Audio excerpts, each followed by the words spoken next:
నమస్తే, welcome to 99 TV time to ask ప్రోగ్రామ్కి స్వాగతం. సీనియర్ జర్నలిస్ట్ సాయికృష్ణ గారితో. సాయికృష్ణ గారు నమస్తే. నమస్తే అండి. పిల్లల్ని క్షమించేశారు ప్రధానమంత్రి నరేంద్ర మోడీ. ఒక వీడియో సందేశం ఇచ్చారు. చాలామంది ప్రధానమంత్రి పట్ల అభ్యంతరకర వ్యాఖ్యలు చేశారు. ఇది సిజేపీ ఆందోళనలో వాళ్ళందరూ ఏంటంటే చెప్పి మాబ్ ఇన్ఫ్లుయెన్స్ ఉంటుంది కదండి, మాబ్ సైకాలజీ, ఒకళ్ళ నుంచి ఇంకొకరికి అంటుకున్నట్టు మాట్లాడేశామని చెప్పి అమ్మాయి రుచిక అనే పిల్ల, she's 15 years old I believe. అయితే ప్రధానమంత్రి కూడా వాళ్ళు తెలియనితనం మీద చేశారు, క్షమించేశాను. అది ఆయన పెద్ద మనసు.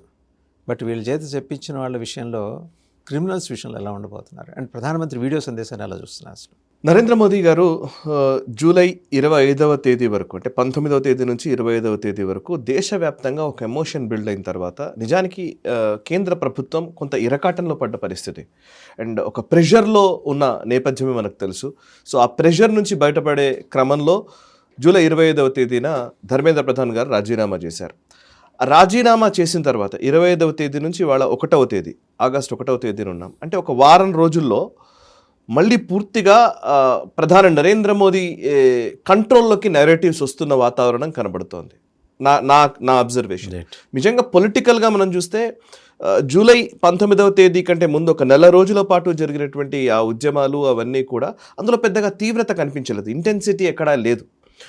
ఈవెన్ మన సోనం వాంగ్చుక్ అక్కడికి వెళ్ళి ఆయన ఆ నిరసనలో పాల్గొన్న సందర్భంలో కావచ్చు, ఆ తర్వాత కరెక్ట్గా చెప్పాలంటే జూలై 19 నుంచి 25వ తేదీ మధ్యనే సడన్గా పార్లమెంట్ సమావేశాలు మొదలు కావడము, అప్పుడే విద్యార్థుల మీద లాఠీ చార్జు, విద్యార్థులు వీళ్ళ మీద దాడి చేయడం, పోలీసుల మీద దాడి చేయడము అండ్ సోనం వాంగ్చుక్ ఆరోగ్య పరిస్థితి క్షీణిస్తూ ఉండడము, సోనం వాంగ్చుక్ దగ్గరికి వెళ్ళి ఆయన దీక్ష విరమింపజేయడం అనేది మొదటి టాస్క్.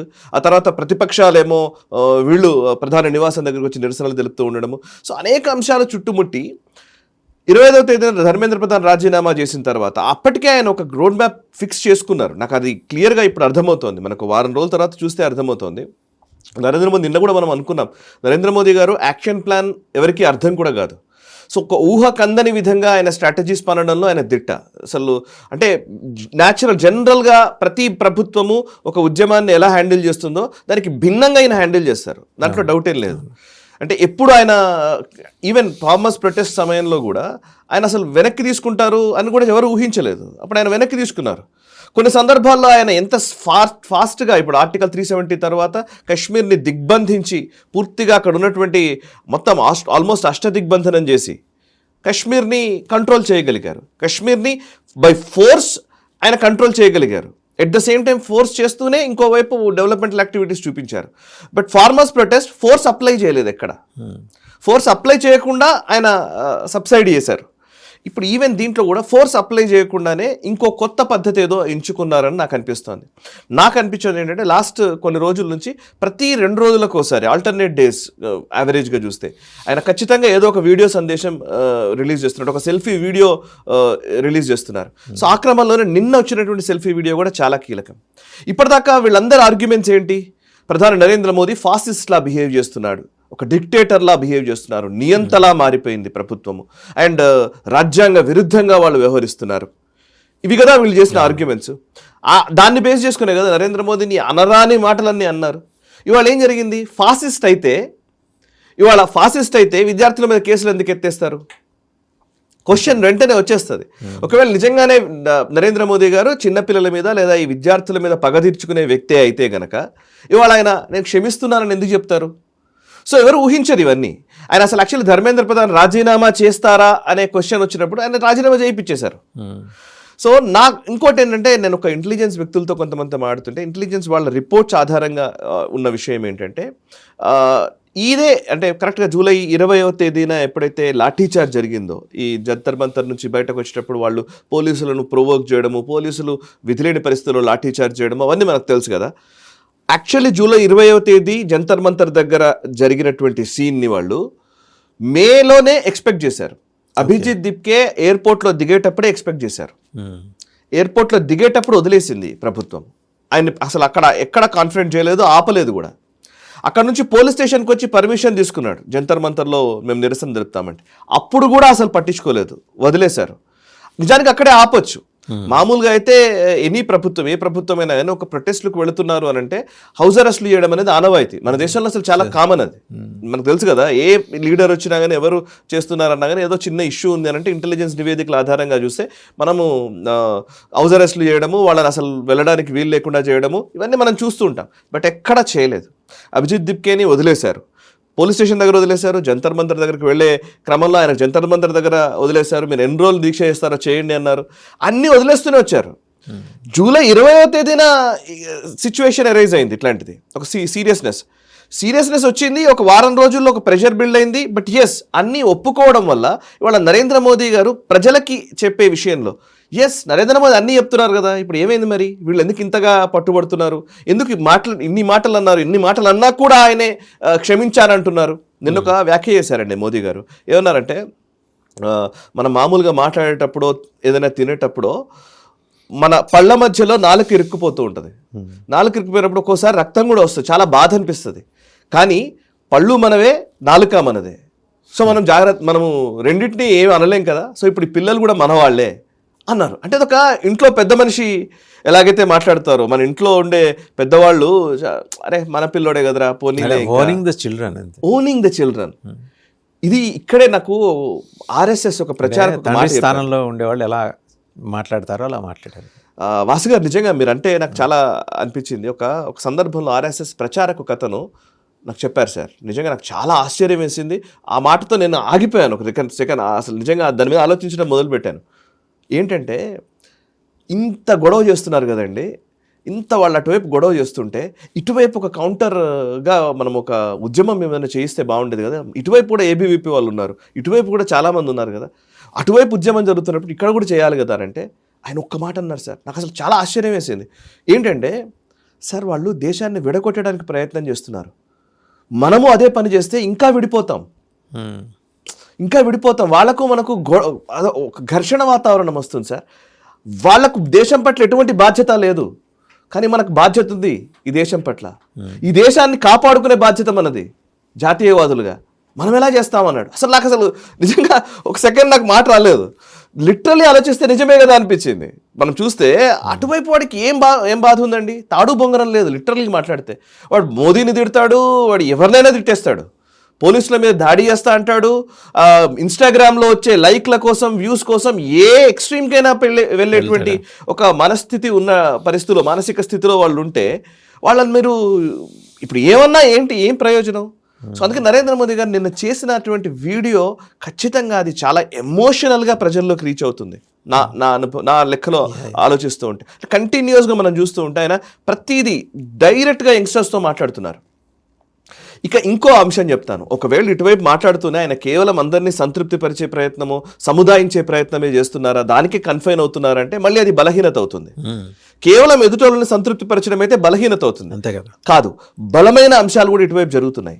మీరు ఫర్ ఎగ్జాంపుల్ చూస్తే వీళ్ళ డిమాండ్స్ ఏంటంటే, సిజేపీ అండ్ కాంగ్రెస్ వీళ్ళు చేసిన డిమాండ్స్ మేజర్గా ధర్మేంద్ర ప్రధాన్ రాజీనామా చేయాలి, ఓకే అన్నాము. అండ్ పోలీసులు కేసులు ఎత్తేస్తామన్నాము.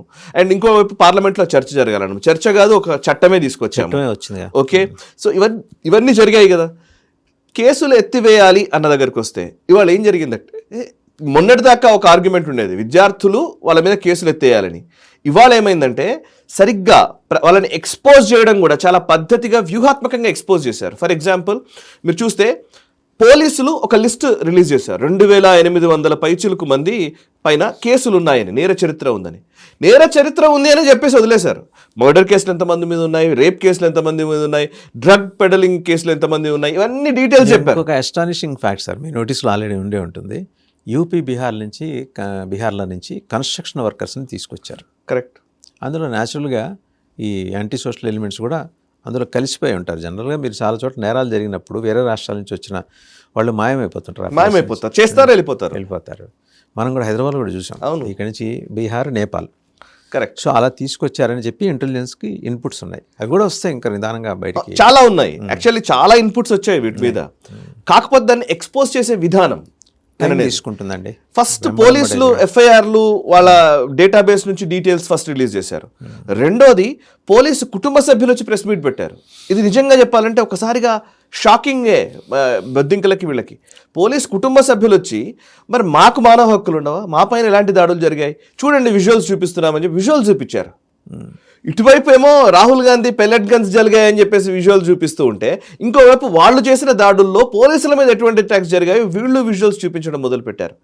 ఇంకోవైపు సోషల్ బాయ్కాట్ జరుగుతోంది చాలా ప్లేసుల్లో. మీరు అబ్జర్వ్ చేస్తే కొంతమంది అమ్మాయిలు ఎవరైతే ఇష్టం వచ్చినట్టుగా మాట్లాడిన వాళ్ళు ఉన్నారో వాళ్ళని ఇళ్లను ఖాళీ చేయమంటున్నారు కొన్ని సందర్భాల్లో. కొన్ని ప్లేసుల్లో అయితే వాళ్ళను లేదు మీతో నేను అసలు ఫ్రెండ్షిప్ చేయడానికి ఇష్టపడలేదని చెప్పేసి కొంతమంది మాట్లాడుతున్న సందర్భాలు ఉన్నాయి. ఆ సోషల్ బాయ్కాట్ అనేది వచ్చేసరికి ఓ మై గాడ్, నేను ఏదో వ్యూస్ కోసమనో లేకపోతే ఇన్స్టాగ్రామ్లో లైక్స్ కోసమనో నేను ఈ ప్రయత్నం చేశాను కానీ బట్ నేను చేసింది తప్పే అని వాళ్ళు కూడా ఒక్కసారిగా కొంతమంది క్షమాపణలు చెప్తున్న వాళ్ళు ఉన్నారు. దిస్ మిస్గైడెడ్ పీపుల్ చాలా మంది ఉంటారు, రెగ్యులర్గా ప్రతి ఉద్యమంలో జరుగుతూనే ఉంటారు. అసలు వ్యక్తులు కొంతమంది ఉంటారు. వీళ్ళని ఎక్స్పోజ్ చేసే పని కూడా కంటిన్యూస్గా నడుస్తోంది. ఇంకో కీలకమైన విషయం అంటే సోనం వాంగ్చుక్ లాంటి వాడే వందే భారత్లో పోతూ చెప్పాడు, వెళ్తూ మాట్లాడాడు కదా, వందే భారత్ని పొగుడుతాడు, చీనా బ్రిడ్జిని పొగుడుతాడు. సో అంటే లాస్ట్ 1 వీక్లో నరేంద్ర మోదీ గారు ఒక డిఫరెంట్ అప్రోచ్ తోటి ఈ పర్టికులర్ బొద్దింకల ఇష్యూని అడ్రస్ చేయాలని అనుకుంటున్నారనేది అర్థమవుతోంది. ఈ డిఫరెంట్ అప్రోచ్ డెఫినెట్గా మోదీ గారు చేస్తున్నారండి. పాయింట్ ఏంటంటే కింద వరకు ఉన్నటువంటి బీజేపీ ఆ క్యాడర్ ఉంది చూసారా, ఆ క్యాడర్లోనే సమస్య ఉంది. క్యాడర్ అంటే కింద స్థాయిలో కాదు, మధ్యలో మిడ్ లెవెల్ లీడర్షిప్ ఉంటుంది చూసారా, ఇక్కడ మార్పు రాకపోతే నరేంద్ర మోదీ గారు ఎన్ని చెప్పినా కూడా మళ్ళీ అదే పరిస్థితిలోకి వెళ్ళే ప్రమాదం ఉంది.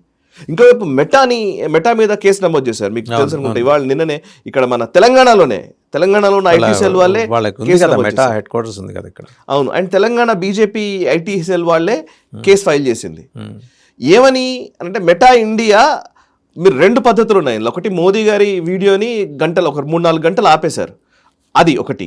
రెండో అంశం ఏంటంటే ఈ పర్టికులర్ ఇన్సిడెంట్ నుంచి అంటే ఈ పర్టికులర్ ఇష్యూ తర్వాత ఇన్స్టాగ్రామ్లో మీరు కావాలని నరేంద్ర మోదీని తిడుతున్న విజువల్స్, లేకపోతే ఏఐని యూజ్ చేసి చాలా జుగుప్సాకరంగా మోదీని దూషిస్తున్నటువంటి విజువల్స్, వాటిని ఎందుకు మీరు ఆపలేదు అని. మీరు జాతీయవాదులు అయితే అన్ని ఆపేస్తారు కదా. లాస్ట్ సురేష్ కొచ్చాట్ల గారి ఐడీలు కూడా చాలాసార్లు ఆగిపోయినాయి, మాది కూడా ఫేస్బుక్ చాలాసార్లు ఆపేస్తుంది. బట్ మీరు వాళ్ళని ఎందుకు ఆపట్లేదు అంటే మీరు కావాలని చేస్తున్నది, సో యూఆర్ లయబుల్ అని వీళ్ళు కంప్లైంట్ చేశారు. అంటే ఒకవైపు టెక్నికల్గా సోషల్ మీడియా ప్లాట్ఫామ్స్ మీద వాళ్ళని జవాబుదారీతనం వాళ్ళ నుంచి తీసుకునే ప్రయత్నం చేస్తున్నాము, అకౌంటబుల్ చేస్తున్నాము. ఇంకోవైపు పిల్లలకు సంబంధించి వచ్చినప్పుడు ఇంకోవైపు వాళ్ళని ఎక్స్పోజ్ చేస్తూనే లేదు పెద్ద మనసుతో నేను వాళ్ళని క్షమిస్తున్నానని చెప్పే ప్రయత్నం నరేంద్ర మోదీ చేస్తున్నారు. ఇంకోవైపు పోలీస్ కుటుంబ సభ్యులకు సంబంధించినటువంటి వాటిని తీసుకొస్తున్నారు. ఎవరైతే ఉద్యమకారులు ఉన్నారో ముఖ్యంగా సోనం వాంగ్చుక్ లాంటి వాడే ప్రశంసించే స్థాయికి తీసుకొచ్చారు. ఇవాళ ఎక్స్పోజ్ చేయాల్సిన బాధ్యత మన పైన ఉంది. నిజంగా ఎవరెవరంటే అభిజిత్ దిప్కే, సౌరవ్ దాస్, నిజంగా చెప్పాలంటే వీళ్ళు అశుతోష్ ట్రాంకా, వీళ్ళని మనము ఎక్స్పోజ్ చేయాల్సిన సందర్భం ఇది. బికాజ్ వీళ్ళు హీరోలు కాదు, వీళ్ళు ప్రజల్ని మభ్య పెడుతున్నారు, భ్రమల్ని క్రియేట్ చేస్తూ ఉన్నారు. ఇంకా చెప్పాలంటే యూత్ని తమకు అనుగుణంగా మలుచుకొని తమ అవసరాల కోసం, తమ రాజకీయ ప్రయోజనాల కోసం వీళ్ళని వాడుకుంటున్నారు. సుప్రీంకోర్టును కూడా హెచ్చరిస్తున్నారు కదండి, ఒంటి వేలుతోటి చూపుడు. వాళ్ళకు పార్లమెంటు అక్కర్లేదు, పొలిటీషియన్స్, ప్రభుత్వ సంస్థలతో సంబంధం లేదు, సుప్రీంకోర్టుతో సంబంధం లేదు. ఎవరినైనా సరే ఏమైనా అనేస్తాం మేము, ఎవరిని గౌరవించాం మేము, బికాజ్ మేము జెన్జీ. ఈ యాటిట్యూడ్ అసలు కరెక్ట్ కాదు. ఈ యాటిట్యూడ్ ఖచ్చితంగా దీన్ని మనం అడ్డుకోవాల్సిందే. రైట్.